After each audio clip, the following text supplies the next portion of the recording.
Baik, sekarang kita akan belajar tentang tema 1, subtema 1, pembelajaran 1 tentang keberagaman budaya bangsaku.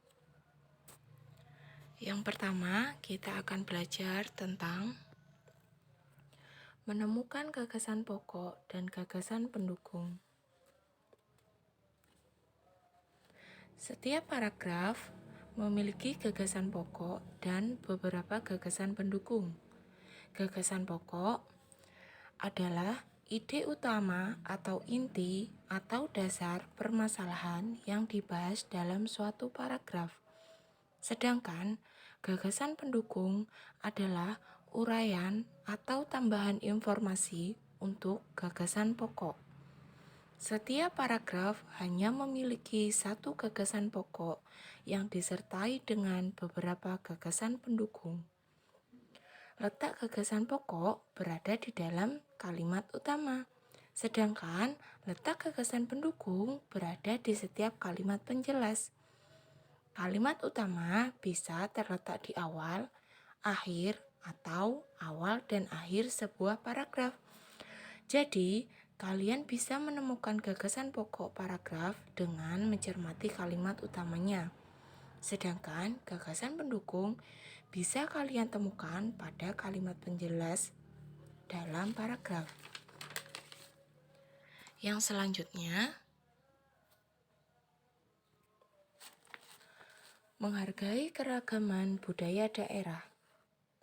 Selain suku dan bahasa daerah, masih ada keragaman lain yang ada di Indonesia, seperti pakaian daerah, rumah adat daerah, lagu daerah, serta alat musik daerah. Apakah nama alat musik daerah yang ada di daerah tempat tinggalmu? Alat musik daerah atau alat musik tradisional di tanah air cukup banyak jenisnya. Masing-masing memiliki keunikan dan kekhasan tersendiri. Cara memainkan alat musik daerah juga berbeda-beda loh. Beberapa alat musik tradisional sebagai berikut. Yang pertama, angklung. Angklung adalah alat musik tradisional multitonal atau bernada ganda. Angklung berasal dari Sunda, Jawa Barat. Alat musik ini dibuat dari bambu yang dibunyikan dengan cara digoyangkan. Yang selanjutnya, kolintang. Kolintang atau kulintang adalah alat musik yang terdiri atas barisan gong kecil yang diletakkan mendatar. Kolintang termasuk alat musik perkuasi bernada. Alat musik ini terbuat dari kayu. Kolintang berasal dari daerah Minahasa, Sulawesi Utara. Yang selanjutnya, tifa. Tifa merupakan alat musik tradisional dari Maluku dan Papua. Alat musik ini bentuknya menyerupai kendang dan terbuat dari kayu yang dilubangi bagian tengahnya. Tifa mirip alat musik gandang yang dimainkan dengan cara dipukul.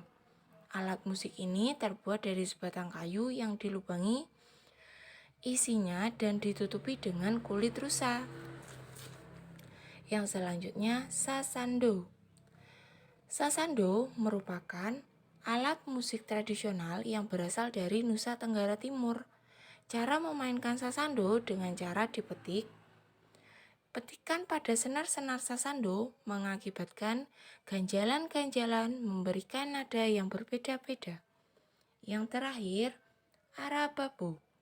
Arababu adalah alat musik asli Maluku yang bentuknya menyerupai rebab, namun hanya memiliki satu senar. Arababu merupakan alat musik melodis yang dimainkan dengan cara digesek. Arababu memiliki batang pegang dari bambu dan tabung resonansi dari setengah bagian tempurung kelapa.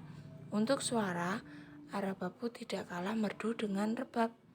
Hanya saja dalam ukuran bentuk alat musik ini tampak lebih kecil.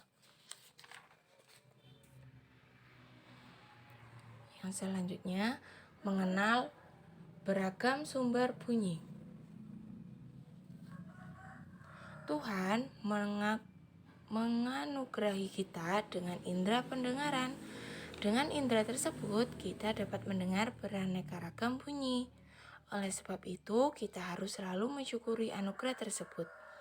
Banyak sekali jenis bunyi yang dapat kita dengarkan dalam kehidupan sehari-hari, seperti suara kicauan burung, suara musik dari televisi atau radio, detak jarum, suara orang bercakap-cakap, dan sebagainya. Bunyi yang kita dengar berasal dari sumber bunyi. Semua benda yang dapat mengeluarkan bunyi disebut sumber bunyi. Bunyi yang dihasilkan oleh sumber bunyi ada yang keras, ada pula yang lemah. Hal ini bergantung pada kekuatan dari sumber bunyi tersebut. Bunyi dihasilkan dari benda yang bergetar. Contoh, pada saat kita menggoyang-goyangkan angklung, maka akan terdengar bunyi angklung. Bunyi dapat kita dengar dari sumber bunyi karena adanya rambatan. Rambatan tersebut terjadi karena adanya getaran pada benda yang menjadi sumber bunyi. Pada dasarnya, bunyi dapat merambat melalui zat padat, cair, dan gas.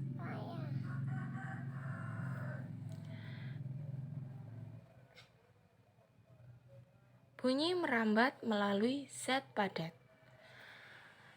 Apabila kita sedang berjalan di atas rel, kita dapat mendengar bunyi kereta yang bergerak dengan cara mendekatkan telinga kita pada rel tersebut.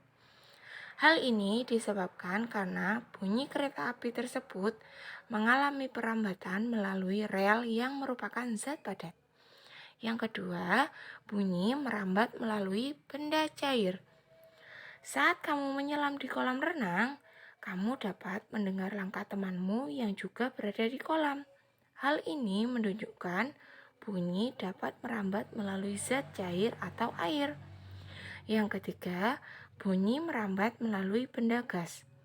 Ketika Bapak atau Ibu guru berbicara di depan kelas, kamu dapat mendengar apa yang dibicarakan. Hal ini menunjukkan bunyi dapat merambat melalui gas atau udara. Sekian penjelasan dari Ibu Guru tentang tema 1, subtema 1, dan pembelajaran 1. Saya harap kalian dapat mengerti apa yang Bu Guru jelaskan ya. Sekarang coba kalian kerjakan uji pembelajaran 1, halaman 9, Romawi 1 sampai Romawi 2. Halaman 9 sampai halaman 10 ya. Terima kasih, dikerjakan di buku tulis. Nanti kalau sudah, kalian bisa kirimkan atau foto lewat Japri aja ya, jangan di grup. Jadi kalian ngirim langsung ke nomor ibu. Terima kasih. Wassalamualaikum warahmatullahi wabarakatuh.